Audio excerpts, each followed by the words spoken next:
Let's bring on board Sanjiv Bhasin, then Director IIFL Securities. Sanjiv, good to have you on board. There's a bit of a debate going on in our studio at the moment as to what exactly could really play out after we've scaled these levels, after the momentum that we've witnessed. So which side of the fence are you on? I'm pretty much betting we all know. Just to put it on table, guys, Yeah. I think Nuresh got a bit confused. Jan seasonality shows downtick, Yes. a profit taking in Jan. Several years of January data was analyzed. So after such a massive series, Sanjeev, how much probability that Jan may also be a positive series, or you see some profit taking setting in leading to a negative Jan? Good morning, Avan. Good morning, Anisha. Good morning, Ajay. Enjoy the party, enjoy the weather.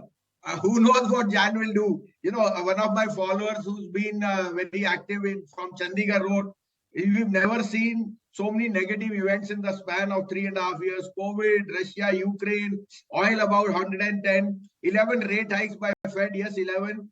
Israel, Hamas, 8-9% inflation in US, EU, huge sell-off by anything that could go wrong. And yet, the market rewarded those who stayed invested. So, Ajay, the bottom line remains, you have to be owning stocks in India. If you own India, you're laughing your way to the bank.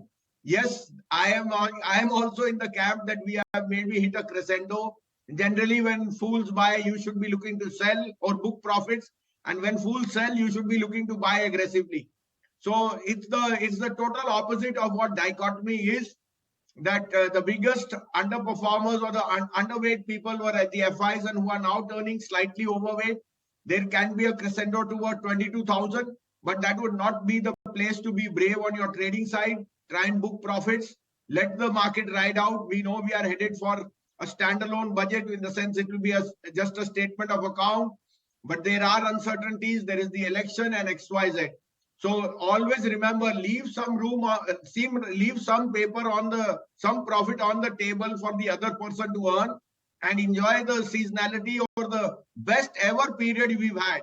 And we are not making any, we are taking it lightly, but Ajay, the type of outperformance you've seen in the broader market, I think every investor who's invested has actually made money. So, kudos to the performance of the retail investor who's actually the backbone of this market. You'll have to be really unlucky to be sitting in a loss right now because anything and everything has run up. So there should be definitely a green on the portfolio. But yes, that caution that you pointed out is warranted because there has been a good amount of run up that we have seen. But let's talk about individual stocks. Mr. Bhasin, one of the stocks that has seen quite a bit of run up has also been Zomato, right? There's a bit of a negative news flow around it, 401 crore, tax notice, etc. that they've got. I know this one is just one of those events, but structurally speaking, do you think the stock is now more susceptible to negative news rather than positive news, 120 thereabouts? So, Anisha, look, these stocks, when they run up like, there is no tomorrow. And when they fall also, it's a similar thing. You saw that in the case of Paytm over one change in which the government RBI put a stricture on unsecured loan, 950 became 600 in less than 3 days. I'm not seeing the same for Zomato because 400 crore will be disputable.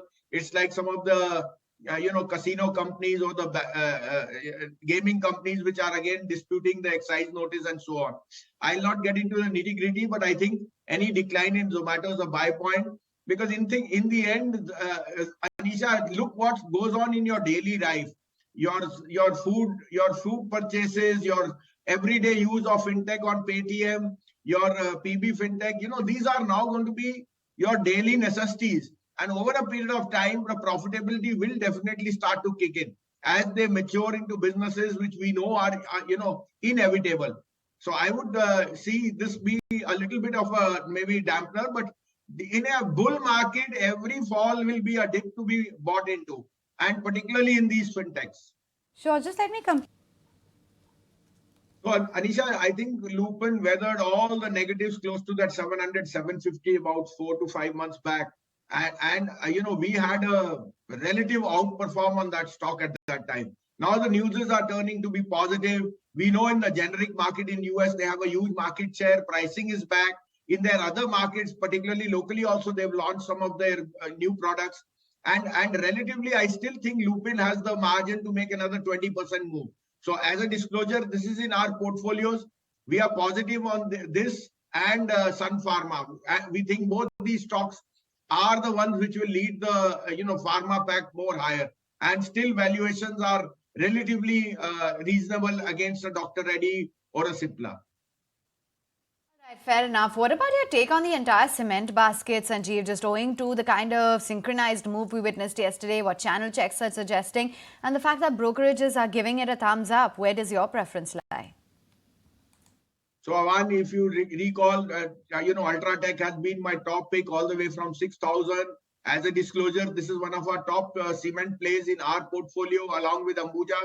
We still think Ultratech is headed to 12,000. Now, 12,000 seems to be a number because it's just crossed 10,000.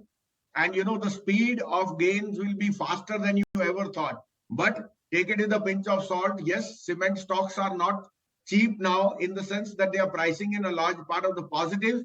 But if you are going to see real estate, infrastructure, roads all go through the roof on spending, then cement has to be the natural catalyst which will gain. It's like saying the OMCs, because you look at the basket of when did you ever know that we are getting crude from UAE in rupee? And I think the ones who will be laughing their way on results will again be the OMCs. So Ultratech and Ambuja are two of our top picks. We have them in our portfolios and we don't intend to sell them maybe for at least this year at least. Okay, point taken. In spotlight, Phillip Capital has maintained a buy, saying that the company is poised for sustainable double-digit growth in FY25 and that the international business margins as well are rising quite smartly. Sanjeev, just on this entire space, wanted to get in your thoughts on Godrej Consumer and the like. Well, yes, Godrej Consumer has been an outperformer on the back that their portfolio is doing well. Their Indonesia and allied markets are doing extremely well, where they're getting double-digit growth. And, at 650, 700, this was a really undervalued stock. I think it has now been one of the outperforming stocks. This, Colgate and Marico are three stocks which are in our portfolio, and we are extremely positive on all three. The pace of rise of Godrej has actually caught us also by surprise. From that 850, 900, it has been one of the bigger outperformers. But Colgate is another one which we are very, very positive on, and Marico is an underdog, which we think can be a huge outperformer on the back of lower input costs, which can add to their margins.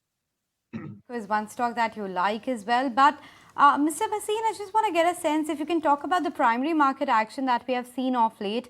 Almost 21 IPOs which were there in the month of December itself. Today Azad Engineering is going to list, but a lot of these companies have left value on the table. Now that a lot of these have listed, perhaps now you can talk about some of those which you would still recommend as a buy. So Anisha, last week I told you subscribe to the SME of Electroforce, and I gave you the reasons for that at 93. They have a 8 crore profit this year, which will go to 35 crore in the next year. 16 crore, sorry, which is going to go to 35 crore. Turnover will rise to 150 crore. It is one of the best plays as far as, having a clientele of Schneider and Siemens. And in the electrical, it has a very, very niche area in prototype and the other businesses. I still think that stock, actually I recommended and it reached a circuit yesterday. I still think this stock can go to 150. The others, you have to do your leg room. Anisha, one little bit of caution. Nowadays all TV channels are showing how film stars and sports personalities are investing in startups and so on. That's on the back of the ad revenue they get. And I think that plethora is now telling me that there is a lot of fraud in some of these startups which are looking for capital. They are offering these ads through sportsmen, and every film star is now owning portfolios in startups. That is where you start to question. Stay proficient in your field. Don't get into. So I would say there is a lot of fraud building up in some of these startup plays where a lot of money gets attracted into the bonhomie of everything doing well. Do your homework. Large caps is where you should be overweight now. If you want to stay in the market, be cautious on the mid caps. Okay, the other stock which is in focus, new targets now coming closer to $600, and they are doing a lot of new tie-up despite of what's happening in the industry on pricing and dumping by Chinese front. Well, Ajay, if you recall at 460, 470, we thought that it was half the valuation of the rest of the specialty players. And for good reasons. There was underperformance. The company had cancelled a few contracts. But it has a very good product line as far as the business goes. And some of their intermediates, I think they have almost a 50% market share in that. Now that is coming to roost, and we know that if not today, the Chinese come back, the demand for agrochemicals, which has been a laggard because of inventory and so on, will come back. I still think that 650 is a reasonable target, but everyone's targets which you hear are 20% lower. So there is a left out feeling. I think this can scale 700 rupees or maybe more. And it depends on the follow through of what the news flows are. But we continue to think SRF, Atul, Naveen are three players which you should be in. And fourth is Aarti. But Aarti, as a disclosure, was in our buy list around that 465, 475 level. Okay, point taken. So 700 levels being expected on Aarti Industries and a whole host of other stocks you need to keep on your radar. Mr. Bhasin, on that note, we let you go. Appreciate you making time and joining us today. But let's welcome on board Hemang Jani to talk to us about